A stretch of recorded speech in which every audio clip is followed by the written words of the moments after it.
Olá, boa tarde, boa noite, bom dia. Tudo bem com vocês? Como estão nessa terça-feira? Continuamos aqui com os estudos, né? Graças a Deus. Já avisando de antemão que os problemas com a internet se mantêm e estão cada vez piores. Então, os últimos 2 estudos praticamente não foram realizados online. Depois ficaram disponíveis, estão lá integrais, sem problema algum, mas já vou avisando desde já que se a coisa ficar muito ruim, eu sugiro deixar para lá e volta mais à noite que ele vai estar aqui gravadinho, tudo certo, tá bom?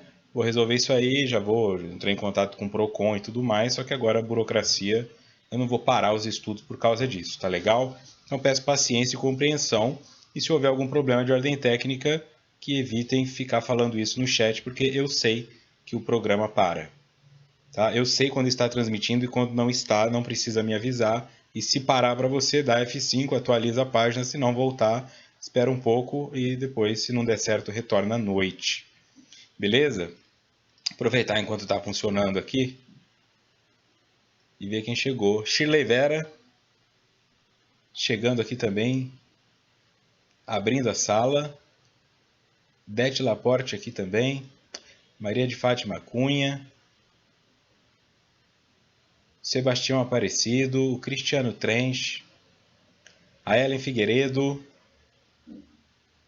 a Luzia Lobato, a Rita de Cássia, a Luciane Ribeiro, a Rose Lili, Daniele Sena também aqui, Mara da Rocha, Vânia Lopes, Helenice Cardoso. É natural que com todas essas quedas e essas mudanças, algumas pessoas parem de vir ao vivo. Por isso a queda. Mas ainda assim, podemos contar aqui com muita gente. Nadir Florencio e Eliane Jimenez. O meu critério, né, para essa questão é que eu fazia esse estudo presencial lá em Taboão da Serra, na Frateseb. E às vezes ia 8 pessoas, 7 pessoas, 9 pessoas, 20 pessoas. Então, um número normalmente quando é estudo costuma girar nessa faixa, né? Então, se nós estamos aqui com 50, 70 pessoas online, porque nem todas conversam, isso já vale às vezes por 6 estudos presenciais, né? E alguns vídeos estão chegando a 1000 acessos. Então, é muito bom poder contar com essa... Isso é produtivo, né? Não tem que ficar repetindo, porque para quem gerencia os estudos, quem faz os estudos, às vezes é cansativo ouvir a própria voz, né? Chega uma hora que você não aguenta mais falar. Chega uma hora que você não aguenta mais falar aquela mesma coisa e vai desmotivando. Então aqui é bom que fala uma vez só, em toda a empolgação da primeira vez, fica gravado e aí dá para seguir em frente e várias pessoas participam depois, né? Então isso me mantém motivado a continuar. A Divani Gomes aqui e a Cristina Viana também vieram se juntar a nós. Este é o estudo da obra O Evangelho segundo o Espiritismo, realizado pelo canal Mood, em parceria com o Overbook Marketing Digital e Financiamento Coletivo. E eu sou Vitor Antenori Rossi, falando de São Paulo. Encontro de número 22, capítulo 5, Bem-aventurados os aflitos, parte 3. Hoje está tranquilo, viu? Hoje está tranquilo porque não dava para separar. O tema de hoje, semana passada nós falamos das causas anteriores das aflições, né? Os temas de hoje são temas mais simples, dá para aprofundar, mas eles são mais simples. O próximo tema que viria após é o suicídio e a loucura. Então, o suicídio e a loucura, se eu tivesse colocado o começo dele hoje, ele teria um pedaço hoje e o outro na semana que vem. Como é um tema muito pesado e que dá para explorar muito, e por estarmos no Setembro Amarelo, eu preferi deixar as coisas, né?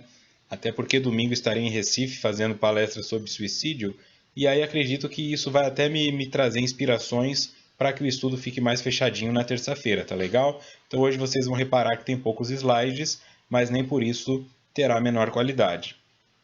Tá legal? O Cristiano pergunta se eu tenho tempo de assistir os vídeos depois. Não tenho. Não tenho, Cristiano, porque além do tempo de montar o estudo e de preparar a divulgação e tudo mais, agora com esse problema da internet, depois que o estudo acaba, eu tenho que subi-lo para o YouTube, tenho que pegar as partes em que ele é gravado colocar tudo isso junto, porque eu faço gravação a cada 20 minutos ele corta, porque assim se der queda de energia não perde o vídeo todo. Aí depois eu tenho que juntar todas essas partes, transformar isso num arquivo viável para o YouTube, subir para o YouTube, e aí como a internet está ruim, às vezes leva 2 horas para subir. Então isso deixa tudo meio travado, né? Às vezes eu volto em alguns estudos, e como são 4 semanais, não dá. Se eu disser aqui que eu assisto os estudos depois, não. E muitos estudos que eu fiz anteriormente eu nem consigo mais assistir porque eu nem me reconheço, como eu disse aqui, né? Eu nem gosto de olhar aquela coisa, quando a gente faz uma coisa desde 2012 fazendo estudos aqui, né? Então tem alguns que eu nem gosto de olhar, comentários que eu fazia, coisas que eu falava. Sei que ainda ajuda muita gente, mas eu não tenho mais disposição de ficar me olhando, não. Acho que é igual os Los Hermanos, que não aguenta mais cantar Ana Júlia.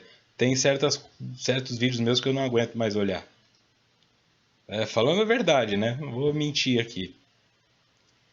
Encontro de número 22, então, Bem-aventurados os aflitos, parte 3. Hoje falaremos do esquecimento do passado e motivos da resignação, tá bom? Eliane Cruz e Rosilene Branco também chegando. É isso aí. Item 5.4. Esquecimento do passado. Item 11. Em vão se objeta que o esquecimento constitui obstáculo a que se possa aproveitar da experiência de vidas anteriores. Havendo Deus entendido de lançar um véu sobre o passado, é que há nisso vantagem. Com efeito, a lembrança traria gravíssimos inconvenientes. Poderia, em certos casos, humilhar-nos singularmente ou então exaltar-nos o orgulho, e assim entravar o nosso livre-arbítrio. Em todas as circunstâncias, acarretaria inevitável perturbação nas relações sociais. Frequentemente, o espírito renasce no mesmo meio em que já viveu, estabelecendo de novo relações com as mesmas pessoas, a fim de reparar o mal que lhes haja feito. Se reconhecesse nelas as a quem odiara, quiçá o ódio se lhe despertaria outra vez no íntimo. De todo modo, ele se sentiria humilhado em presença daquelas a quem houvesse ofendido. Bom, este é o estudo do Evangelho, mas muitos e muitas de vocês também me acompanham desde o estudo de Joana de Ângeles, 2015. E ali eu já falei isso várias vezes e vou repetir aqui, trazendo agora para a questão profissional. Como psicólogo, muitas vezes as pessoas procuram, primeiro que tem gente que acha que os profissionais de determinada área sabem tudo de tudo, né? A pessoa procura um cardiologista e fala, estou com problema na pele aqui. E o cara tem que saber o que é aquilo, né? E às vezes ela procura um psicólogo e acha que ele entende de criança, de adulto, de psicopedagogia, de idoso, que ele entende de constelação familiar, que ele entende de todas essas coisas. E uma das coisas que muito se busca na terapia é a hipnose e a terapia de vidas passadas, tá? Eu trabalho, hoje não, mas já trabalhei com hipnose, tenho habilitação para trabalhar com hipnose. Então, só que a hipnose, ela é uma ferramenta terapêutica. Tá? Assim como um médico usa determinados exames para determinadas situações, o psicólogo faz a mesma coisa. Então, se você está com uma enxaqueca, o médico não vai fazer um ultrassom da sua cabeça. E às vezes a pessoa ela quer hipnose por curiosidade. Então a hipnose não é assim, faz hipnose em mim para eu saber o que eu fui na vida passada. Tem gente que vai oferecer isso, tem gente que não vai. Um profissional comedido entende. Uma das ferramentas de trabalho é a hipnose. Então você vai tentando ajudar a pessoa a chegar naquilo, aquilo lá, mostrar alguma coisa. Chega uma hora que às vezes a mente trava, tem um bloqueio muito grande e a hipnose pode vir como um recurso para ter uma informação que está no inconsciente. Aí você busca esta informação, traz ela e continua o trabalho. Tá? Então, a pessoa chega na terapia e fala, eu quero fazer hipnose para saber o que eu fui na vida passada. Isso é muita coisa. E aí no meio espírita, isso também tem muito. Porque no meio espírita você não precisa ser habilitado em hipnose para fazer isso. As pessoas às vezes procuram um médium qualquer e falam, dá para saber o que eu fui na vida passada? E assim, a verdade é que dá. Dá. sem critério, sem total fidedignidade, mas dá. Tá? Então, se eu fizer um trabalho, o Varney chegou aqui também, o Rudy Volcano, o Maristela Arruda, se fizer um trabalho na Maristela, falar, vamos descobrir o que a Maristela foi. Eu posso enxergar coisas ali que realmente são da Maristela, mas como eu posso ter certeza que são? Se a curiosidade nem sempre é um caminho, nunca é um caminho para os espíritos superiores. Então, quem está guiando esse trabalho quando ele é feito pela curiosidade? O animismo do médium ou espíritos zombeteiros, ou com má índole. Tá? Isso aí nós vamos aprendendo, vai se aprendendo com o tempo. Então, o espírita muitas vezes quer saber o que foi na vida passada, e essa é a temática de hoje. Para quê? Se você quer saber o que foi na vida passada, veja o que Kardec coloca. Em vão se objeta que o esquecimento constitui obstáculo a que se possa aproveitar a experiência de vidas anteriores. Ou seja, não, mas se eu não tivesse esse esquecimento, eu seria muito melhor, porque eu lembraria das coisas que eu já fiz, eu lembraria dos meus erros, e aí eu poderia ser uma pessoa melhor. O indivíduo se convence disso. Aí ele vai buscar. E se ele encontra um médium convencido do mesmo argumento ou um médium vaidoso, aí o trabalho está feito. E muitas vezes tem dinheiro envolvido nessa transação. Tá? Aí vai fazendo um trabalho para descobrir o que foi. E aí a resposta com relação a isso é a seguinte: havendo Deus entendido de lançar um véu sobre o passado, é que há nisso vantagem. Com efeito, a lembrança traria gravíssimos inconvenientes. Então, se existe um esquecimento, este esquecimento não é um Alzheimer espiritual. Você não está demenciando, entendeu? Você não precisa de memorial. É porque você precisa. Você precisa deste esquecimento. Então, lutar contra o esquecimento por curiosidade, ou por interesse, ou por vaidade, é uma forma de ir contra Deus. E nós sabemos que toda vez que nós vamos contra Deus, nós transgredimos a lei. É como se ele dissesse, não, Deus, eu, Victor, sou maduro o suficiente para lidar com o que está lá atrás. Eu sei que o Senhor quis me proteger, porque é um pai, uma mãe muito bom, muito boa, mas eu me viro, pode ficar tranquilo que eu me viro. E aí, tá feita a bagunça. Ah, que bagunça é essa? Eu já vi pessoas que depois de processos hipnóticos e processos regressivos enlouqueceram. Já tinha predisposição ou não, de esquizofrenia e etc., mas enlouqueceram após ver o que viram.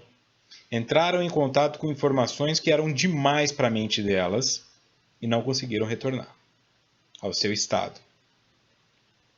Que importa, então, o que você foi no passado? Porque a ilusão do indivíduo que busca a regressão é a insatisfação com o aqui e agora, caráter psicológico do indivíduo que busca isso, perfil psicológico. Um indivíduo normalmente insatisfeito com o aqui e agora, insatisfeito porque sente que é menos do que deveria ser, ou que tem menos do que deveria ter, e acredita pela memória que em algum momento já teve e já foi mais do que é. Então ele quer buscar respaldo na hipnose para que essa informação se concretize e ele possa amenizar a angústia do ego que não consegue se reconhecer na posição atual. Em outras palavras, é o indivíduo que acorda, pega um ônibus para ir trabalhar, mas quer fazer hipnose para descobrir que foi rei. Para descobrir que foi cobrador de impostos. Para descobrir que foi presidente. Para descobrir que foi o bonitão, o dono do harém. E aí o indivíduo faz a hipnose, faz a regressão e descobre que não é bem assim.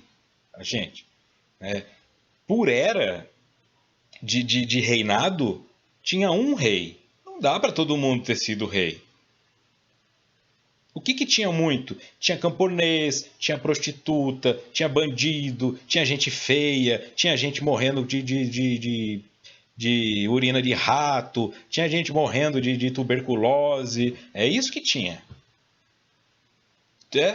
Tinha gente sendo chicoteada, tinha gente sendo torturada. A maioria estava aí, eu quero ser o bispo da Igreja Católica. Não, filhão, você era o cara que estava lá com o bispo te torturando no calabouço. E é isso que eles vão descobrir. Aí eles descobrem que foram traídos, que foram enganados, que foram feitos de tonto, que não eram ninguém. Ou então que eram alguém realmente baseado no que eles querem, e aí retornam.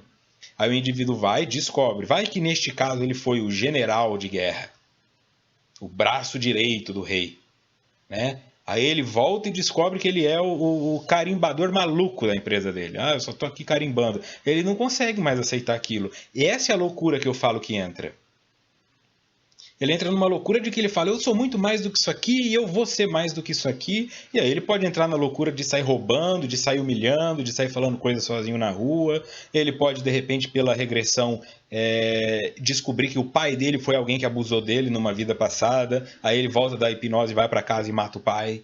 Ou senta a porrada no pai. Como é que você lida com isso? Aí você, médium, psicólogo, terapeuta, assume o BO? Assume a responsabilidade? Por isso que o véu da vida passada é uma bênção e não uma maldição, e não está aí por acaso. São só exemplos curtos que eu dei, mas tem muito mais coisa no entorno disso aí. Tá bom? Vamos ver aqui como tá. Marcelo Cordeiro também, boa tarde, irmão. Paz e luz. Eu não queria saber o que fui em outra vida, mas queria entender minhas imagens da Índia. Não muito agradáveis, diz o Varney aqui. Isso pelo menos você tem um foco e você sabe realmente o que você está buscando. Isso já é um caminho, né? Não é uma coisa... Faz a mágica aí para eu descobrir quem eu fui. Quando se tem um foco e se tem um porquê, e este porquê está atrapalhando na vida atual, aí a hipnose funciona. A hipnose é boa para fobia, a hipnose é boa para bloqueios emocionais, a hipnose é boa para coisas desse tipo. Aí ela mostra com clareza a regressão, né? Ela mostra muito o que está acontecendo e de onde veio. Só que aí não importa quem você foi, não importa se você contraiu ou condicionou essa fobia, se você era rei, camponês, anônimo ou famoso. Não interessa, interessa é o motivo. Essa é a diferença de uma regressão bem direcionada. Ela busca o conteúdo e não a forma. Salete Ribeiro, também aqui com a gente. Rita Cassiano, eu gostaria de uma hipnose de vidas futuras. Ai. É só fazer uma projeção, onde eu estou hoje e o que vou construir disso, né? Causa e efeito é a hipnose da vida futura. Beleza. É isso aí. Tá bom, vamos lá. Essa foi boa. Com efeito, a lembrança traria gravíssimos inconvenientes. Poderia, em certos casos, humilhar-nos singularmente, ou então exaltar-nos o orgulho e assim entravar o nosso livre-arbítrio. Os dois pontos que eu coloquei aqui. Exaltar o meu orgulho. Você sabe com quem você está falando? Eu era o presidente dos Estados Unidos, eu fui Abraham Lincoln. E você, quem é? Eu fui o Genghis Khan. Beleza, você foi o Genghis Khan, agora você é o José da Silva, né? E não tem poder sobre os mongóis. Em todas as circunstâncias, acarretaria inevitável perturbação nas relações sociais, por estes aspectos, porque frequentemente o espírito renasce no mesmo meio em que já viveu, estabelecendo de novo relações com as mesmas pessoas a fim de reparar o mal que lhes haja feito. Por que atrapalha a relação social, então? Se eu tendo a reencarnar nos mesmos círculos onde eu já estive, para reparar erros do passado, então o que eu tenho com este círculo são erros. Tua mãe, teu pai, teu irmão, esse teu melhor amigo, tua namorada, sua esposa, normalmente são relações de espíritos que já se conhecem e vão reencarnando para reparar erros. Se você é ciumento com a sua esposa porque acha que ela vai te trair, mas ela não te trai, aí você faz uma regressão e descobre que na vida passada ela te traiu, como é que você vai olhar para ela hoje? Difícil você vai entender, não, mas pô, em outra vida, ela já amadureceu, ela aprendeu com o erro, agora eu posso confiar. Não, vai ficar lá super paranoico e já vai chegar brigando com ela. É, você me traiu na vida passada. Tem gente que briga por causa de sonho. A pessoa acorda e vai falar, bom dia, amor, bom dia nada, você me traiu no meu sonho e fica com a cara fechada o dia inteiro. Não é? Imagina se uma vida passada que é uma informação real, né? Naturalmente vai gerar problema e aí vai atrapalhar as relações com o patrão, com tudo que precisa se resgatar. Ao invés de resgatar, vai contrair mais dívidas. Se reconhecesse nelas as a quem odiara, quiçá o ódio se lhe despertaria outra vez no íntimo. De todo modo, ele se sentiria humilhado em presença daquelas a quem houvesse ofendido. Tá? Ficou claro isso? Estou vendo aqui que foi para o espaço o sinal, mas se alguém estiver assistindo, aí estiver conseguindo ver, ficou claro. Esta questão de é para nos proteger o esquecimento do passado. Não é uma punição, não é um castigo. Ah, então os espíritos muito superiores também têm o esquecimento do passado? Vejam bem. Se eu não tenho do que me proteger, eu não preciso esquecer, né? Se eu sou um cara bom, que só faz relações boas, que não machuca ninguém, que está construindo gratidão, que está sendo amado e que está amando nessa vida, e eu passo a vida inteira fazendo isso, eu não tenho por que esquecer isso na próxima. Mas quem é essa pessoa, né? Quem é este espírito no mundo atual que é bom desse tanto? É difícil, né? A maioria de nós somos problemáticos, a maioria de nós somos agressivos, somos vingativos, somos melindrosos. Não tudo isso ao mesmo tempo, cada um em uma coisa. Invejosos, ciumentos, complexo de inferioridade, complexo de superioridade. Então nós vamos passando uma perna na pessoa daqui, falando mal da outra ali, contraindo o inimigo acolá. Então é melhor que nós esqueçamos, tá legal? Então, quanto mais evoluído é um espírito, mais acesso ele tem às suas memórias de vidas passadas, porque ele tem maturidade para lidar com elas. E quanto mais atrasado é um espírito, menos acesso ele terá a essas memórias, porque não possui maturidade para lidar com elas.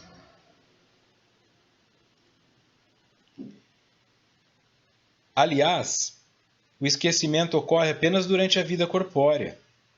Volvendo à vida espiritual, readquire o espírito lembrança do passado.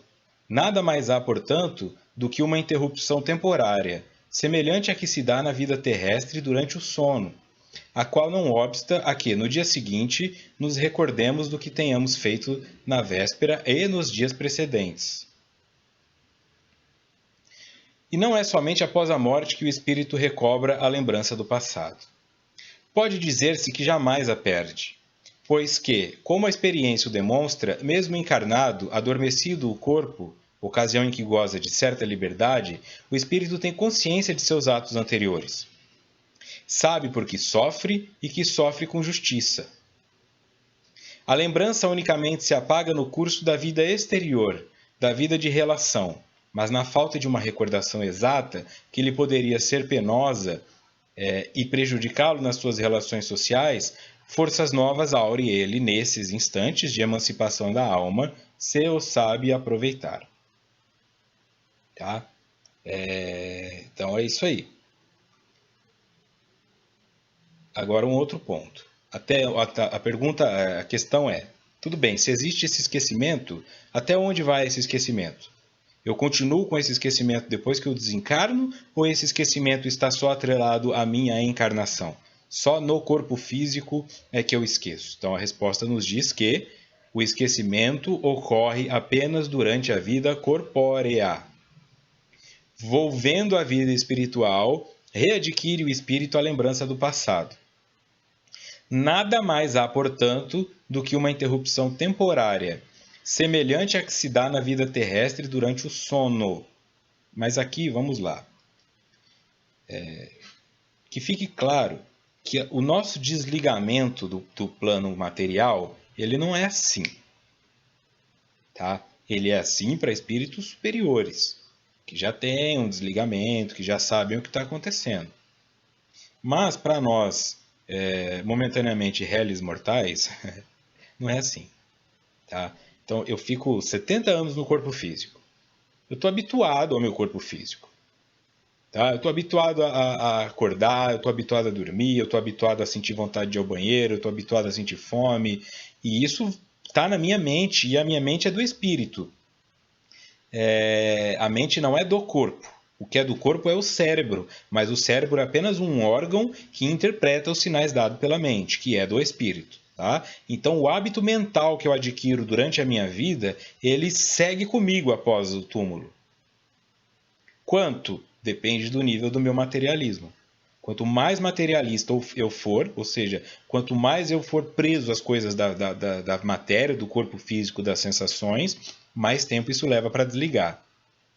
Portanto, quando está escrito aqui que ao desencarnar o espírito recobra a lembrança das vidas passadas, não é de imediato. Porque se eu estou com a minha mente habituada a enxergar este aqui agora por 70 anos e de repente eu receber essa informação de 700 vidas ao mesmo tempo, eu enlouqueceria. Tá? É gradual.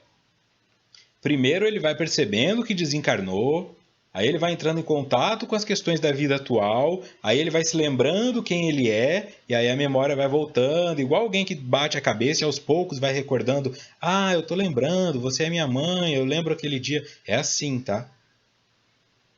Então pode acontecer, por exemplo, de você conversar numa mesa mediúnica com um espírito que ainda está desencarnado há 100 anos e ele ainda está preso em uma encarnação que ele teve. Mas por que ele não se lembra de outras? Ele ainda está falando lá do Egito, ele ainda está falando lá da Arábia, ele ainda está falando lá da Indonésia, porque ele ainda está lá em sua mente, ele ainda não conseguiu se recordar de tudo. Como que a maioria dos trabalhos mediúnicos são feitos? Por esta memória. Então, normalmente o espírito chega lá na mesa mediúnica. Eu tô bravo, eu vou matar, eu vou pegar, eu vou não sei o que, eu tenho ódio no coração, eu quero que Jesus pegue fogo. Ele vai jogando todas as cobras dele ali. Aí o dialogador, muitas vezes eu vi isso acontecer, chegava e falava, senta aqui, você tá vendo ali ao lado que tá chegando uma pessoa? Aí o espírito fala, tô vendo um negócio ali, mas não sei o que é não. Tem uma pessoa ali, se você olhar com calma, você vai ver quem é. Aí o espírito começa a tremer. O médium, lógico, né? Começa a tremer. Não, não é possível.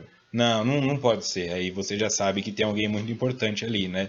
E 99,9% das vezes é a mãe. Mas quem é essa mãe?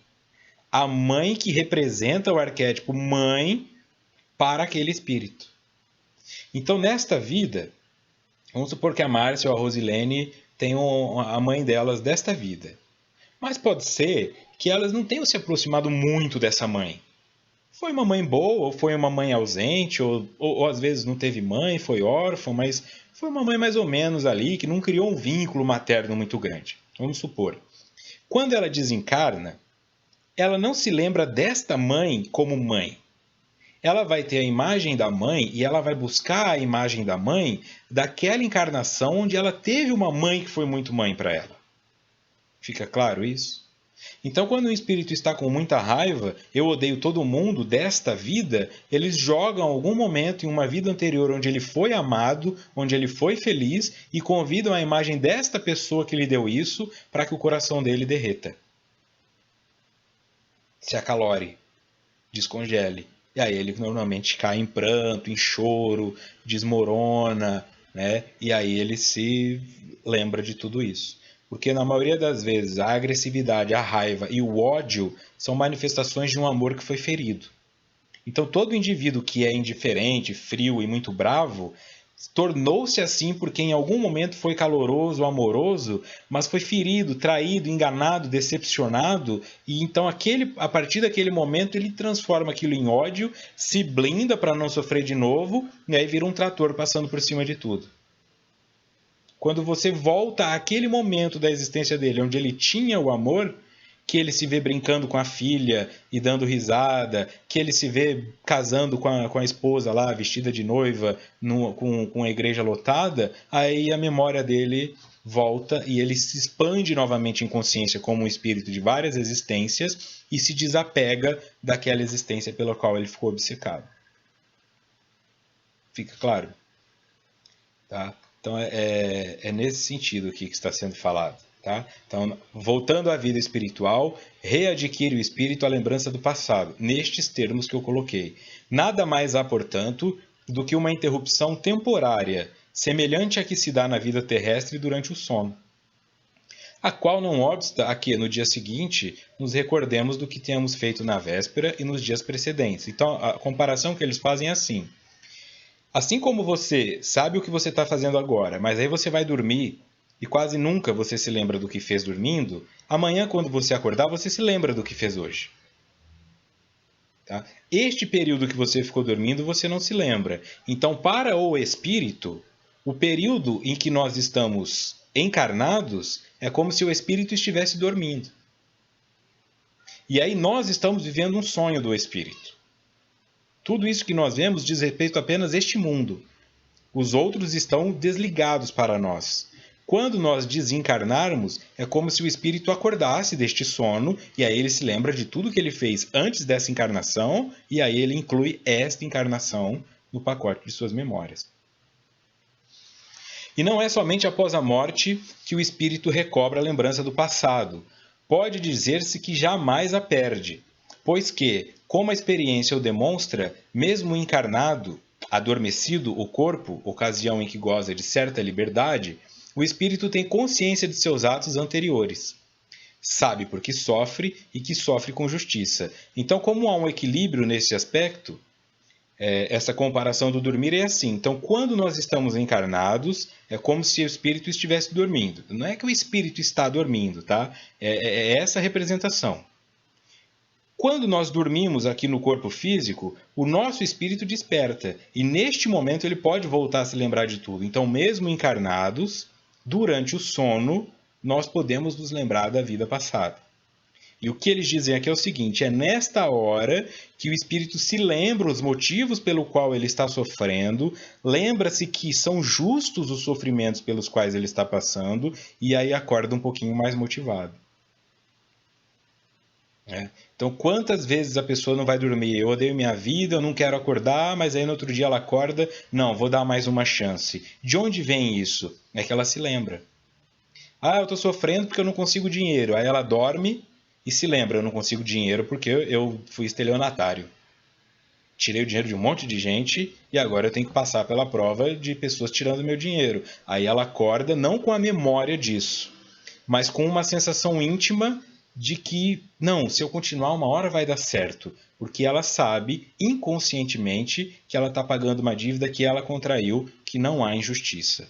Então, neste momento, durante o sono, o espírito pode ter acesso à sua memória de vidas passadas, mesmo que ao acordar não se lembre de nada a pessoa.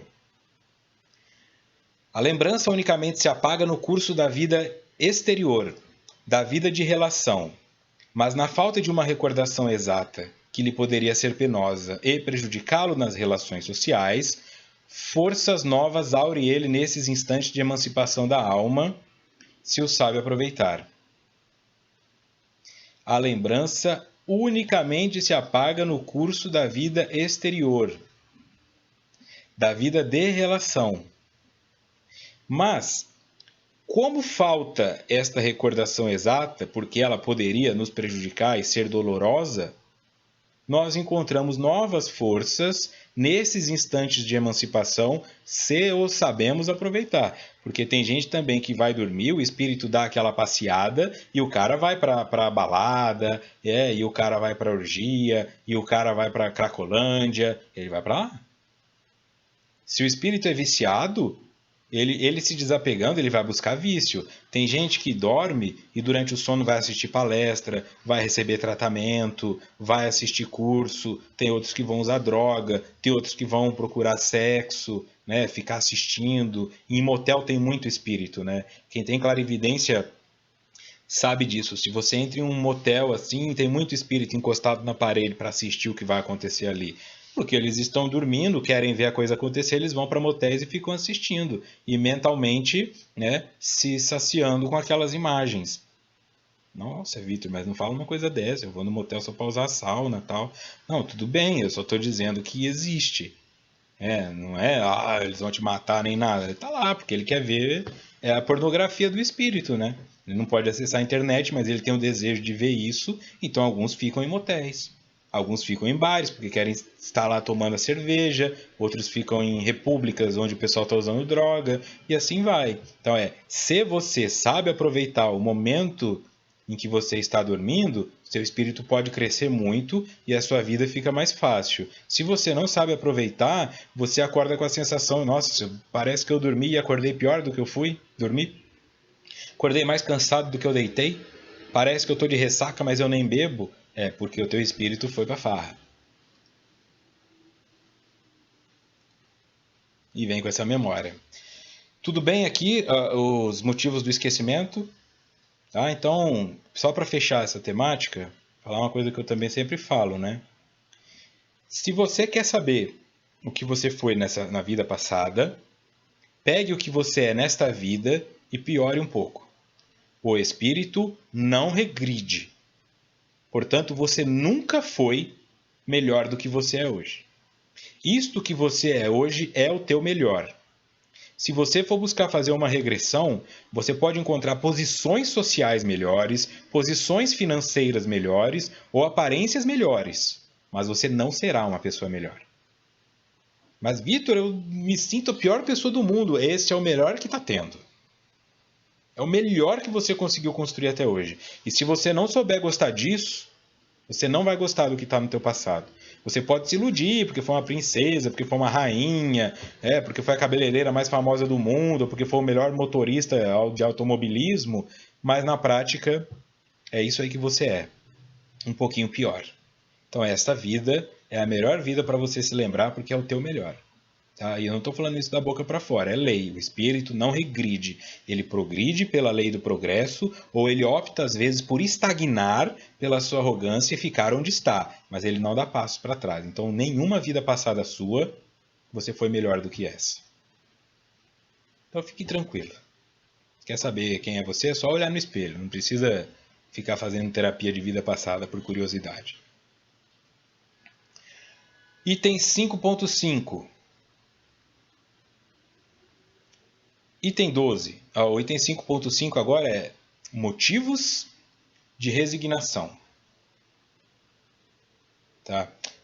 Vejo aqui as pessoas esperando voltar o sinal. É como eu disse, infelizmente está horrível, né? Querendo fazer perguntas. Eu sinto muito. Eu vejo vocês conversando e vocês não me veem. Parece que eu estou naqueles... Né? Parece que eu estou assim... desencarnado do corpo e vocês ali... eu não posso fazer nada, tá? Mas eu estou vendo. Infelizmente eu não posso responder porque vocês não estão me vendo, mas eu estou vendo vocês, tá? Sebastião, Maria Fátima, Maria do Carmo, Bete, Chile, Maria Araújo, Divani, tá? Sinto muito por isso, mas é a net. 5.5 Motivos de resignação. Item 12. Por estas palavras, bem-aventurados os aflitos, pois que serão consolados, Jesus aponta a compensação que hão de ter os que sofrem e a resignação que leva o padecente a bendizer do sofrimento como prelúdio da cura.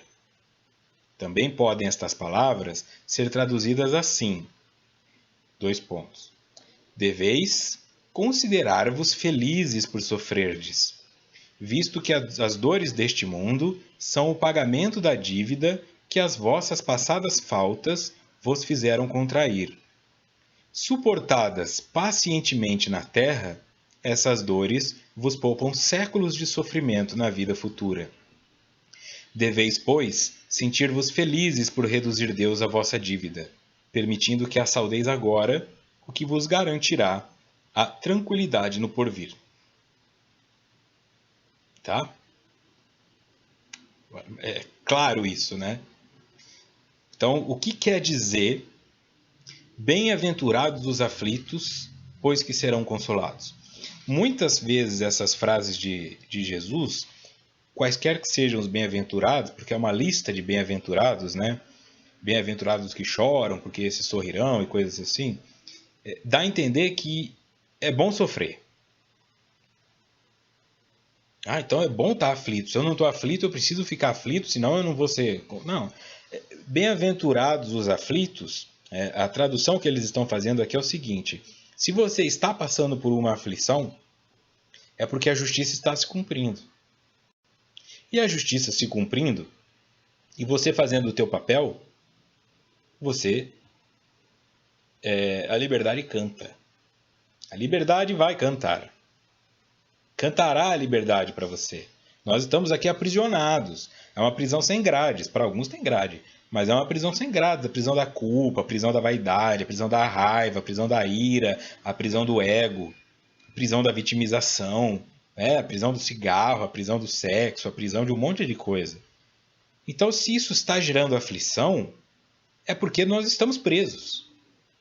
E se estamos presos a algo, é porque a justiça funciona. Então isso é para nos mostrar que existe justiça no mundo. Olha, existe justiça no mundo e a prova disso é que eu estou preso. Estando preso, então, eu fico aflito. A palavra quer dizer assim, se você não tivesse aflição nenhuma, você provavelmente não estaria pagando por nada. E se você é um espírito que contraiu dívidas, se você não pagar por nada, suas dívidas aumentam ou permanecem. Para que você se torne um espírito depurado, você tem que pagar suas dívidas. E pagar dívida não é gostoso. É gostoso ver o boleto pago, mas é uma tristeza pagá-lo. Pensar, olha, com esse dinheiro aqui eu compraria uma cama nova, olha, com esse dinheiro aqui eu faria uma viagem, né? E estou aqui pagando a internet que não funciona, estou aqui pagando esse carro que eu não uso, e estou aqui pagando essa escola que eu não gosto. É assim que o indivíduo pensa. Depois vem uma coisa legal, tá? Então, o bem-aventurados aos aflitos é mais nesse sentido, ó. Jesus aponta a compensação que hão de ter os que sofrem, é a resignação que leva o padecente a bem dizer do sofrimento como prelúdio de cura. Oba, se estou preso é porque me pegaram. Se me pegaram é porque cometi um crime. Então existe justiça. O que eu vou fazer aqui? Faz igual aqueles presos de filme. Vai fazendo risquinho na parede da cela para contar quanto tempo falta para você sair. Só que diferente da cela da prisão brasileira, onde os caras ficam lá fazendo churrasco, assistindo televisão e mandando SMS estelionatário, a prisão divina, você conquista a sua liberdade pelo trabalho. É muito mais aquela imagem daquelas prisões dos Estados Unidos, onde os caras têm que quebrar pedra, capinar à beira de rodovia. Essa é a prisão divina. Não é só ficar sentado e falar, bom, matei 10 pessoas, agora eu vou aguardar aqui 5 encarnações na tristeza que depois passa. Não é assim. Tua aflição não se curará se você não fizer algo para resolvê-la. E você resolve a sua aflição pagando a sua dívida. E você paga a sua dívida dando ao outro lado da face. Se você matou, agora vai ter que resgatar. Então tem que virar médico, cirurgião. Não, é resgatar. Tá? Às vezes é pegar pessoas que estão depressivas e ajudá-las a sair daquela depressão. É pegar pessoas que estão desanimadas e ajudá-las a se levantar. Isso você pode fazer como palestrante, isso você pode fazer como transeunte na rua, sentar ao lado de um morador de rua e bater um papo com ele. Então fazer uma palestra para 100 pessoas, é assim que você vai se resgatando. E no fim você acaba ajudando muito mais pessoas do que as que você prejudicou. Então se existe justiça e você viu que existe, e por causa de 5 pessoas que você matou, você sofreu, imagina o benefício que você vai ter por ter resgatado 100. A justiça é a mesma. Então aí você pensa, puxa, vai ser uma maravilha quando eu pagar essa pena. Vai, porque você estará liberto da sua dívida. É aquela, a última folha do carnê da Pernambucanas. É quando você paga aquela última folha e fala, pronto, agora é meu. E tem gente que quando paga a última folha o celular já foi roubado, né? É parte da vida. Mas aqui com Deus não tem disso não, fique tranquilo. Quando você acabar de pagar, o prêmio está na sua mão, não vai ter disso aí não. Ninguém pode roubar de você o teu crescimento espiritual. Você pode jogá-lo fora, mas ninguém pode roubar. Também podem essas palavras ser traduzidas assim. Deveis considerar-vos felizes por sofrerdes, visto que as dores deste mundo são o pagamento da dívida que as vossas passadas faltas vos fizeram contrair. Então, não é ser feliz porque eu sofro, mas é ser feliz pela justiça do sofrer. Então, eu não tenho que sair por aí sofrendo. Eu preciso sofrer, senão eu não vou ser feliz. Não é isso. Suportadas pacientemente na terra, essas dores vos poupam séculos de sofrimentos na vida futura. E olha, como eu disse do trabalho mediúnico, são séculos mesmo. Isso aqui não é uma hipérbole, isso aqui não está. São séculos. Séculos, sabe? Coisa de 1000 anos, às vezes, o espírito vem. 1000 anos ele vem.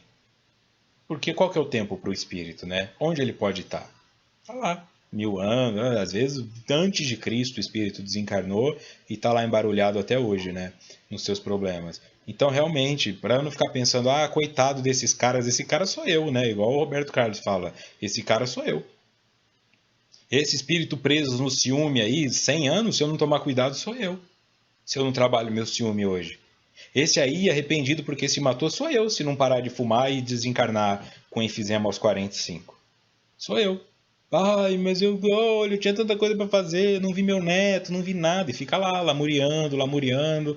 E quando vê, passou 10 anos, 30 anos, aí chega na mesa mediúnica, eu quero ver meu neto. Teu neto já tá com a barba do tamanho da do Vitor. Mas como assim? Como assim? Ficou 30 anos aí sofrendo por causa do teu cigarro. Então agora é que eu evito isso, para não me tornar esse espírito sofredor. Tá? Então não é contrair novos sofrimentos, mas é reconhecer que os atuais foram justos e que eu os causei e fazer o possível para não causar futuros. Deveis, pois, sentir-se-vos felizes por reduzir Deus a vossa dívida, permitindo que a saudeis agora, o que vos garantirá a tranquilidade no porvir. Olha que coisa maravilhosa. Né? É o score do Serasa, né? Você passa a ter crédito também no mundo espiritual.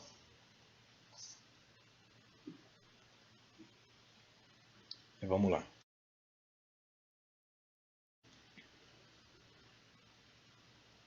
Eu vou ilustrar isso aqui. Muitas pessoas estão acompanhando esses estudos aqui e falam, mas quem que é esse cara? Quem que é esse Vitor? Eu gosto. Algumas deixam assim, eu gosto de assistir os estudos com você, você vai direto ao ponto e tal. Este estudo aqui, 2017, o estudo começou em 2017, esses dois estudos que eu faço aqui de Kardec, o Livro dos Espíritos e esse do Evangelho. Para chegar nisto aqui, em 2012, eu comecei, ainda pela Rede Amigo Espírita, a fazer um estudo de um livro de Joana de Ângeles, Autodescobrimento. Esse estudo não deu certo por problemas de internet. Só que eu desisti. E aí fui tentando outras coisas e em 2015 eu retomei o estudo do autodescobrimento e comecei ele de novo do zero. Tá? E esse estudo, hoje, em 2017, já está no número 95. E já está para acabar porque entramos no último capítulo. Tá? 95. 3 anos. Vai fazer 3 em janeiro. Durante o primeiro e o segundo ano do estudo de Joana, antes de começar esse aqui, eu não sentia respaldo espiritual no estudo. A sensação que eu tinha é que eu estava nadando contra a corrente, fazendo aquilo tudo sozinho, sem encontrar meios de progredir. E parecia que eu via outras pessoas fazendo estudos assim, e ia subindo um monte de acesso, e as pessoas iam gostando e compartilhando, e aqueles ali, com aquele grupo fechado, mas parecia que estava emperrado. Não crescia, não diminuía, mas estava emperrado. E aí eu entrei em contato e pedi essas informações espirituais e falei, o que está acontecendo? Eu posso fazer esse estudo? Eu estou infringindo alguma lei? E aí Joana não quer que esse estudo aconteça? O que está acontecendo? E aí me disseram isto. Você não tem crédito no mundo espiritual porque você sempre teve boa vontade e começou muitas coisas, mas a maioria delas você abandonou pelo caminho. Então você não é confiável. Não existe espírito que esteja disponível a investir no seu trabalho porque eles sabem que você vai desistir. Entendi. Aí foi fazendo sentido. Lógico, na hora da raiva, né? Assim, como assim eu desisti? Aí vem assim, não, eu não desisto e tal. Por conta disso aqui. Por conta desse hábito e dessa imagem, desse score do Serasa que eu falei aqui, o meu era negativo. Prove que você consegue suportar, e aí provavelmente aparecerá alguém de boa vontade, mas não está no seu plano fazer isto, nem as palestras e nem os estudos. Tá? Seu plano é outra coisa, seu plano é uma coisa muito mais pessoal, isso você está fazendo por vontade própria. Então não tinha ninguém preparado para te ajudar nisso. Beleza. Quando chegou o começo deste ano que veio essa ideia de fazer os estudos de Kardec, aí eu já senti uma aproximação. Então esses estudos são diferenciados. Se você pega o começo do estudo de Joana e este aqui, você nota uma diferença em mim, na conduta e na forma como isso aqui tudo é feito. Aí teve apoio de financiamento coletivo, teve apoio com o designer que fez os slides, teve muito mais coisa acontecendo. Tá? É importante que vocês saibam que isso aqui não é uma coisa caiu pronto. É uma coisa que tem que ser conquistada. Então, se agora você não está sentindo um respaldo, talvez você não tenha méritos para isso. Como eu não tinha crédito. E agora começa a ter um crédito. Esse crédito gera uma aproximação. E qual que é a maneira de se medir isso? Vamos colocar empecilho. E é só empecilho no último ano. Só empecilho nesses estudos. A internet não funciona, o computador queima, o vizinho faz barulho, dá problema com isso, dá problema com aquilo. Só quem está acompanhando desde o começo sabe. Justamente para ver, não, é fácil o cara não desistir com tudo dando certo. Então é por isso que vocês veem eu aqui nesta teimosia. É um compromisso que eu assumi e é um compromisso de resgate. Então esse estudo é muito maior do que um simples estudo. Isso aqui é uma oportunidade de resgate para mim e para muitas pessoas que eu sei que estão acompanhando aqui, que começaram vários estudos, mas terminaram por preguiça, porque não gostaram de quem fazia, e agora descobriram que fazendo, sentadas aí na frente da TV, atrás do computador, conseguem fazer, e mesmo a internet não funcionando, estão aqui deixando mensagens. Este é o tamanho do trabalho. Então, cabe a você direcionar na sua vida onde está o seu foco, onde está o seu descrédito, onde o teu nome está sujo. E aí você vai, com paciência, vá limpando ele. 5 anos para mim, tá? 5 anos.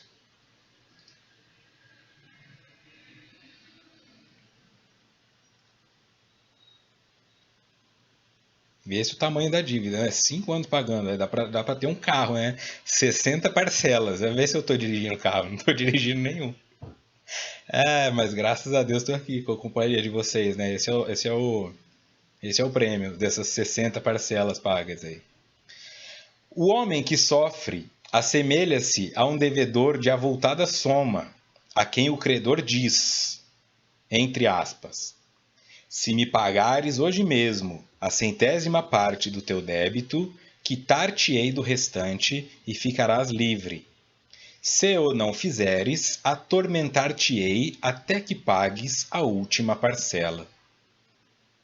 Não se sentiria feliz o devedor por suportar toda espécie de privações para se libertar, pagando apenas a 100ª parte do que deve? Em vez de se queixar do seu credor, não lhe ficará agradecido? Então, essa primeira parte, esses 2 primeiros parágrafos, vou dividir aqui para depois seguir. O homem que sofre, nós, assemelha-se a um devedor de avultada soma, ou seja, não é uma dívida pequena que nós temos. E quanto maior o teu sofrimento, maior a tua dívida. A quem o credor diz, se me pagares hoje mesmo a 100ª parte do teu débito, quitar-te-ei do restante e ficará livres. Se não o fizeres, atormentar-te-ei até que pagues a última parcela. Ou seja, o que eles dizem é, Deus está nos permitindo pagar uma parte da nossa dívida para nos vermos livres dela. Mas se nós optarmos por não pagar, nós seremos atormentados até que ela se pague. Porque essa é a justiça divina. Olha, eu deixo você parcelar, eu vou dividir a sua dívida, eu vou facilitar o pagamento, mas você tem que pagar. E se você não pagar, eu vou ficar ligando. E o que é Deus ligando? Não é Deus quem cobra essa dívida, é a nossa consciência. Porque a lei de Deus está na nossa consciência e nós queremos crescer. Aí é a culpa que você sente. Ah, eu tenho que ir lá perdoar minha mãe. Ah, eu acho que eu fui grossa demais com a minha filha, mas meu orgulho não deixa ir lá falar a verdade. Não, eu vou parar de furtar clipes e papel do meu emprego. Eu vou parar de imprimir as coisas que eu tenho lá no meu emprego e vou começar a imprimir em casa para gastar minha tinta. É essas coisas que a sua consciência vai te falando e que às vezes você não ouve. Ah, eu sei que tem um idoso querendo sentar aqui num assento preferencial, mas eu vou fingir que eu estou dormindo porque hoje eu estou muito cansado e eu mereço um descanso. O outro que deu assento. É a tua consciência que vai tentando te falar, não faz isso, levanta daí, tal, vai, vai, vai. E aí quem vai, vai, e quem não vai, não vai. Tá? Então, isto que você está sofrendo não é o tamanho do sofrimento que você causou em outras pessoas. É só uma parte dele. Então pensa 175 vezes antes de reclamar. Não se sentiria feliz o devedor por suportar toda a espécie de privações para se libertar, pagando apenas a centésima parte do que deve? Em vez de se queixar do seu credor, não ficaria agradecido? Então imagina que você tem uma dívida de 10 mil reais. E aí o cara fala para você assim, se você pagar 1.000, é que ele colocou centésima, eu estou colocando a décima, tá? Então vamos por centésima. Se você pagar 100 reais, você deve 10 mil. Se você pagar 100 reais, mas der 50 voltas no quarteirão, tua dívida está paga. Aí o cara fala, não, não vou dar 50 voltas no quarteirão. Olha o tamanho desse quarteirão, rapaz, tá de brincadeira. Eu não tenho nem tênis para dar essa volta. Você quer que eu dê uma volta dessa descalço? Ele fala, tá bom, então você me deve 10 mil. Essa é a proposta. Ressignificar a forma como lidamos com o nosso sofrimento. Por isto motivos de resignação, o nome deste subtópico. Por que eu devo me resignar? Ou seja, por que eu devo acatar com alegria ou com paciência e com justiça o que está acontecendo comigo? Por isso. Tal o sentido das palavras. Bem-aventurados os aflitos, pois que serão consolados. São ditosos, porque se quitam, e porque depois de se haverem quitado, estão livres. Se, porém, o homem, ao quitar-se de um lado, endivida-se de outro, jamais poderá alcançar a sua libertação. Ora, cada nova falta aumenta a dívida. Porquanto nenhuma há, qualquer que ela seja, que não acarrete forçosa e inevitavelmente uma punição. Se não for hoje, será amanhã. Se não for na vida atual, será na próxima. Vitor, mas eu pago minha dívida e continuo sofrendo. É porque às vezes você paga a tua dívida contraindo outra. Entende? Então vamos pegar nos 10 mil reais. Ah, eu estou devendo 10 mil reais para Janaína Bittencourt. Porque eu bati no carro dela e saí escondido, mas a polícia descobriu. Eu estou devendo 10 mil reais para ela. Aí eu vou lá no Nilson Correia e roubo 10 mil dele. E pago ela. É isso que o indivíduo faz na maioria das vezes. Ele resolve uma aflição contraindo outra. Então eu nasço com uma ansiedade em razão de distúrbios que eu cometi no passado que me desequilibram espiritualmente. E aí, para amenizar essa ansiedade, eu fumo maconha e cigarro. Aí eu contraio doenças pulmonares. Pronto. Me livrei da ansiedade, mas desencarnei por problema no pulmão. Aí eu chego do outro lado, agora volta, porque você vai ter que lidar com o teu vício. Essa é a barganha aqui, de uma maneira bem simples eu trouxe, mas expande isso para o alto. Então eles estão dizendo, faça o que for. Quantas dívidas você assumir, quantos boletos você vai receber. Quantas dívidas você pagar, mais perto da liberdade você fica. E ponto final. Isso é justiça, isto é a justiça cega, né? A justiça justa.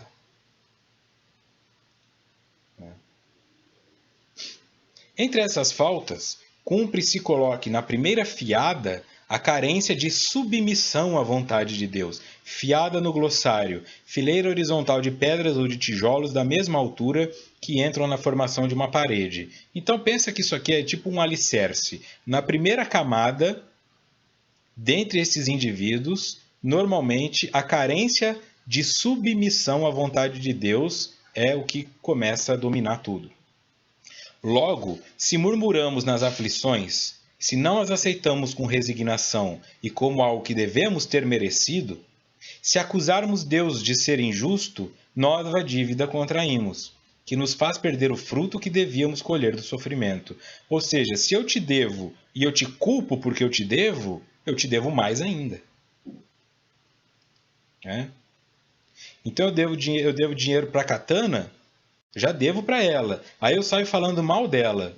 A Katana fica me cobrando, pessoa ruim, pessoa maledicente, pessoa folgada. Além da dívida que eu tenho financeira com ela, agora eu assumo a dívida da maledicência. Então, se eu estou passando por um sofrimento que é a justiça divina, fazendo eu colher o que eu plantei, e eu ainda reclamo de Deus, então eu estou reclamando da justiça divina. Logo, eu estou infringindo em uma nova quebra de regra. Porque eu estou achando que eu sou maior que a justiça divina. Porque eu estou achando que eu sou mais importante que os outros.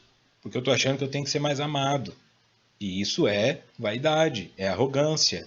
E é o que eu estou nutrindo em mim. E daqui a pouco eu vou ter que retirar isso também. É aí que a dívida só aumenta. Cumpre se coloque na primeira fiada a carência de submissão à vontade de Deus.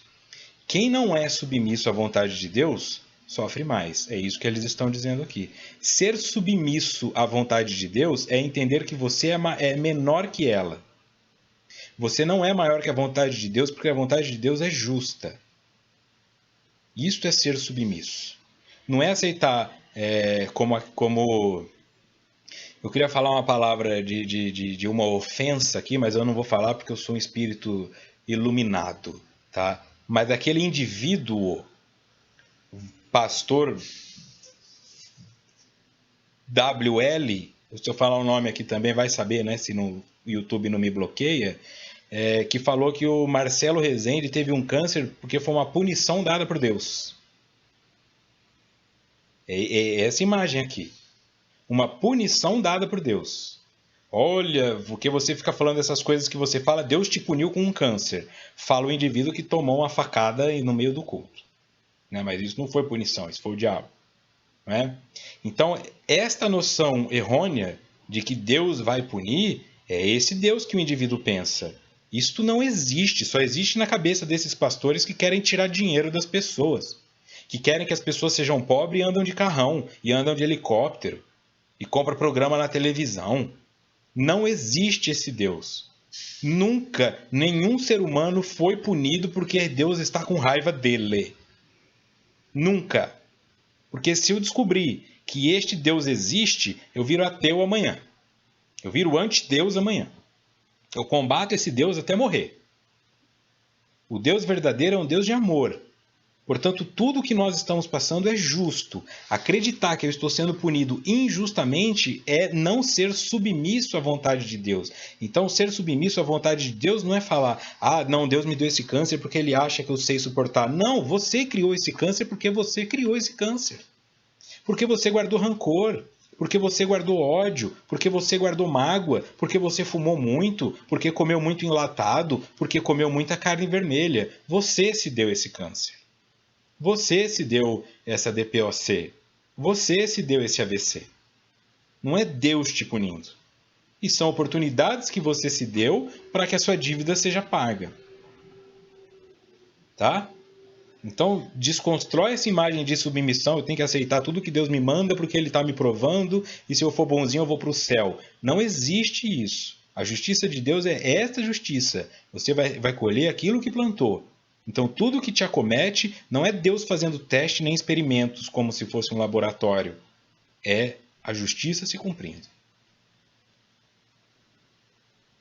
É por isso que teremos de recomeçar absolutamente como se a um credor que nos atormente pagássemos uma cota e a tomássemos de novo por empréstimo. Então ele diz assim, olha, eu te pago 100 que eu estou te devendo, agora você me empresta 100? Não acaba nunca. Ao entrar no mundo dos espíritos, o homem ainda está como o senhor operário que comparece no dia do pagamento. A uns dirá o Senhor, aqui tens a paga dos teus dias trabalhados, dos teus dias de trabalho. A outros, aos venturosos da terra, Aos que hajam vivido na ociosidade, que tiverem feito consistir a sua felicidade nas satisfações do amor próprio e nos gozos mundanos, dirá a eles: nada vos toca, pois que recebestes na terra o vosso salário. Ide e recomeçai a tarefa. Fica claro isso? É neste aspecto, então. Se eu fiz por merecer, se eu posso entrar no mundo dos espíritos tendo feito por merecer, tem uma poupança para mim lá. Aí você pode pensar que é bônus hora, que é gratidão, que é o que for. Que é a pessoa falando: parabéns, Vitor, você conseguiu concluir o que você foi fazer, acabou essa prova para você. Agora, se eu fico preso às questões mundanas, eu, por exemplo, ganho a prova da riqueza para aprender a dividir, para aprender a empreender e gerar emprego, mas na verdade eu compro um iate e fico tomando Chandon, aí vão falar para mim: não tem nada aqui para você. Você já usufruiu da tua herança lá na Terra. Aqui agora você é pobre, porque você não construiu nada com o que te foi dado. É nesse sentido. É usar o que nos foi dado, seja o que for, beleza, feiura, riqueza ou pobreza, para construir heranças, deixar heranças e construir méritos para o nosso espírito e para saldar dívidas anteriores. Viver o aqui e agora e gastar o dinheiro comigo mesmo e gastar a beleza só comigo mesmo, então quando eu chego do lado de lá não tem nada para mim. Tem nada. O que você tinha, você gastou, começa de novo. Tá? Maravilha, né? E aqui o último slide. Item 13. O homem pode suavizar ou aumentar o amargor de suas provas, conforme o modo por que encare a vida terrena. Tanto mais sofre ele, quanto mais longa se lhe afigura a duração do sofrimento. Ora, aquele que a encara pelo prisma da vida espiritual apanha, num golpe de vista, a vida corpórea. Então, muita calma agora.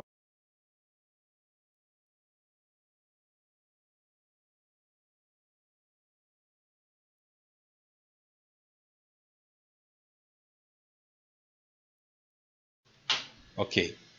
O homem pode suavizar ou aumentar o amargor de suas provas, conforme o modo por que encare a vida terrena. Tanto mais sofre ele, quanto mais longa se lhe afigura a duração do sofrimento. Ou seja, talvez o sofrimento que você esteja passando seja maior do que precisa porque você não está sabendo olhar para ele com justiça ou com paciência, ou com outro ponto de vista. Ora, aquele que a encara pelo prisma da vida espiritual apanha, num golpe de vista, a vida corpórea. Ele a vê como um ponto no infinito, compreende-lhe a curteza e reconhece que esse penoso momento terá presto passado.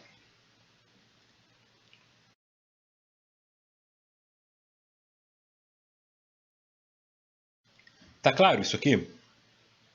Aquele que a encara pelo prisma da vida espiritual, ou seja, não fico preso ao plano da matéria, é o que isso está servindo para o meu espírito. Ele a vê como um ponto no infinito, compreende-lhe a curteza e reconhece que esse penoso momento terá presto passado. Ou seja, isto que agora parece imenso para você, sob o olhar do espírito será pequeno. Ficar numa cadeira de rodas é muito doloroso. Ficar numa cama de hospital é muito doloroso. Ter um membro amputado, ter um filho natimorto, complicado, dói muito. Não vai diminuir o teu sofrimento, pensar de outra maneira. Não, quer dizer, vai diminuir, mas não vai excluir o teu sofrimento. Não, agora que o Vitor falou isso, eu estou feliz de estar aqui na cadeira de rodas. Não, continua sendo chato. Ainda mais num país onde todas as calçadas são quebradas, as pessoas não respeitam vaga, além do transtorno. Mas o ponto a ser trazido é, para o teu espírito, que já ficou várias existências sem estar numa cadeira de rodas, essa experiência será um ponto no infinito. Agora ela é o seu todo.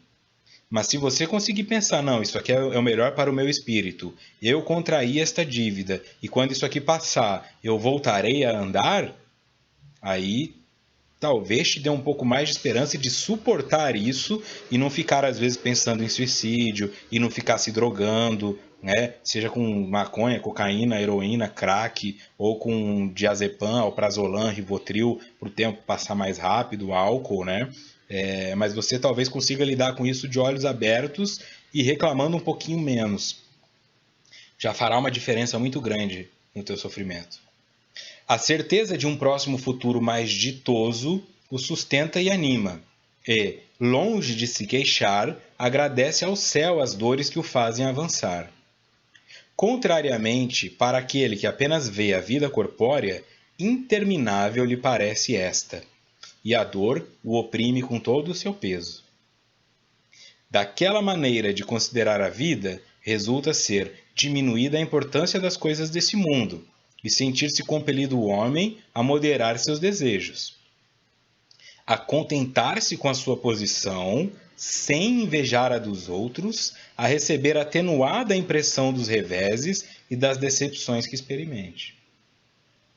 Daí tira ele uma calma e uma resignação tão úteis à saúde do corpo quanto à da alma, ao passo que, com a inveja, o ciúme e a ambição, voluntariamente se condena à tortura e aumenta as misérias e as angústias da sua curta existência. Daquela maneira de considerar-se a vida, ou seja, quando você diminui a importância das coisas materiais deste mundo, e pensa mais no que é importante para o espírito, você vai se sentir compelido a moderar seus desejos. Veja, não é vai se tornar santo, mas você vai moderar os seus desejos, vai começar a pensar sobre eles. Será que eu preciso beber tanto, fumar tanto, me relacionar tanto assim sexualmente? Será que eu preciso de tanto dinheiro? Será que eu preciso de tanto poder? A contentar-se com sua posição, porque você vai entender que é justo estar nessa posição, e aí você pode fazer o melhor por meios justos e honestos de crescer dentro dela, sem invejar a dos outros, porque também é justo que o outro esteja lá. Talvez ele já fez muito mais que você, está na sua frente, mesmo que seja, eu estou aqui na empresa há 20 anos, o cara chegou agora e está no emprego melhor que o meu. Não questione isso. Talvez ele ficou 40 anos numa empresa, no mesmo emprego, e agora, depois que desencarnou e reencarnou, é que ele está tendo uma promoção. Então não cabe julgar nesse sentido.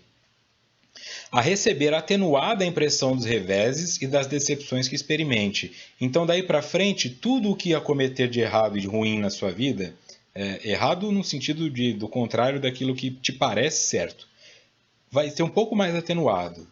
Você vai pensar, por que isso aconteceu comigo e por que agora? Não, logo eu, mas justo eu não mereço isso, olha o que você fez com o meu carro. Você vai olhar e falar, não, peraí, se foi no meu carro que ele bateu, a dívida era minha. Se a dívida não era minha de ter um carro batido, a dívida é minha de aprender a lidar com uma situação onde eu estou com a razão e não humilhar a pessoa. Porque às vezes a pessoa fala assim, bateram no meu carro, e ele olha para o lado. Se for uma senhora de 70 anos, ele já sai dando murro. Se for um bombadão do jiu-jitsu, ele fica mansinho. Não, eu vou chamar o seguro, tudo bem, é assim mesmo. São oportunidades que o indivíduo tem de se refazer. Então não fica pensando, bateram no meu carro num prejuízo de R$ 500 porque eu devo R$ 500. Não, é para ver o que você faz em uma situação onde você está certo e o outro está errado, para ver se você abusa do seu poder ou se você consegue lidar com isso com empatia. Também é uma oportunidade de experiência. Daí tira ele uma calma e uma resignação tão úteis à saúde do corpo quanto à da alma. Pronto, então, eles estão dizendo aqui, vai melhorar a tua saúde física, inclusive, e espiritual. Porque quando você melhora o teu espírito, o espírito é quem vibra e afeta o corpo físico, o teu corpo físico nas doenças psicossomáticas vão ser curadas ou serão amenizadas. Ao passo que, com a inveja, o ciúme e a ambição, voluntariamente se condena à tortura e aumenta as misérias e as angústias da sua curta existência. Então, se você nutre a inveja, o ciúme e a ambição, e você sabe que isso é errado, e você sabe que nutre isto, você está voluntariamente contraindo dívidas e aumentando a sua dor. Então não fica com essa, mas é bonito ter ciúme, porque a pessoa não tem ciúme é uma pessoa que não ama. Assim, não é. Mas é bonitinho, porque ele quer saber onde eu tô, com quem eu tô, que roupa eu vou. Não é. Tá? Vai fazer mal. O indivíduo não deve ter o ciúme. Se você tem o ciúme, você tem que trabalhar para deixar de ter o ciúme e não para cultivar isso como se fosse uma prova de amor. Prova de amor verdadeira é aquela de estar presente o tempo todo sem monitorar, né? Estar presente o tempo todo é estar com o pensamento na pessoa, é chegar da rua com um bombom que a pessoa gosta, né? Não porque é aniversário nem nada. Ó, passei, lembrei de você. Ó, essa paçoca que você gosta e não acha em lugar nenhum, toma aqui. Né? Isso aí é legal. Agora, onde você estava, com quem você estava, você sabe que eu faço isso porque eu te amo, são dívidas contraídas e vai te fazer mal. Uma sugestão aqui de ciúme, ambição e inveja, não nutra isso, porque se está escrito aqui que é voluntariamente, significa que você está assumindo uma responsabilidade consciente em uma dívida que vai ser paga de maneira dolorosa. Não contraia esta dívida. Certo? Próximo encontro no dia 26, capítulo 5, Bem-aventurados os aflitos, entraremos no suicídio e na loucura. Então venham preparados aí, porque é uma temática, muitas vezes a pessoa pensa, não, mas eu nunca pensei em me matar, eu nunca pensei, né? Não tô com planos de enlouquecer, né? Mas não é isso não, né? Não vamos ficar nessa coisa óbvia do o suicídio ao se matar e a loucura é enlouquecer. Vamos tentar explorar o máximo possível dessas temáticas para que todas as pessoas possam se identificar de alguma forma e perceber, né, onde elas estão cometendo um suicídio, se é um suicídio social, se é um suicídio profissional, né, se elas estão se auto-sabotando, né, se elas estão gerando uma tensão neurótica nas pessoas ao seu redor, primando pela loucura, ensinando a loucura para os seus filhos. Então pode ser uma oportunidade aí de expandir a mente, como todos os estudos têm sido. Tá bom? Então é isso aí. Quem ficou, muito obrigado por ficarem. Infelizmente não funcionou, mas algumas pessoas conseguiram ouvir. Ó. A Shirley falou dos ciúmes, então é isso aí. Valeu? Muito obrigado. Já já o estudo está disponível então aí e no SoundCloud também. Mais uma vez, muito obrigado a todos e todas vocês pelo carinho, pelas mensagens deixadas, pelos comentários aqui nos vídeos, pelos likes que deixam no vídeo. Tem ajudado muito, com certeza, nutrido cada vez mais essa motivação e a certeza de que estamos em um caminho correto, em um caminho sem demagogia, em um caminho sem hipocrisia, né, e sem ficar pisando em cascas de ovo. Aqui nós vamos seguindo em frente e entrando nos temas, sejam eles polêmicos ou não, porque as coisas precisam ser conversadas, né? E nem sempre nós vamos concordar tudo com o que um outro diz, mas é nesse aí que nós vamos crescendo, tá legal? Então, muito obrigado mais uma vez. Deixo aqui um grande abraço, um desejo de que amanhã possamos nos encontrar novamente para o estudo do livro Triunfo Pessoal, tá? E nos vemos então até terça-feira que vem, para quem faz só esse estudo. E domingo estarei no Recife. Um grande abraço e muita paz.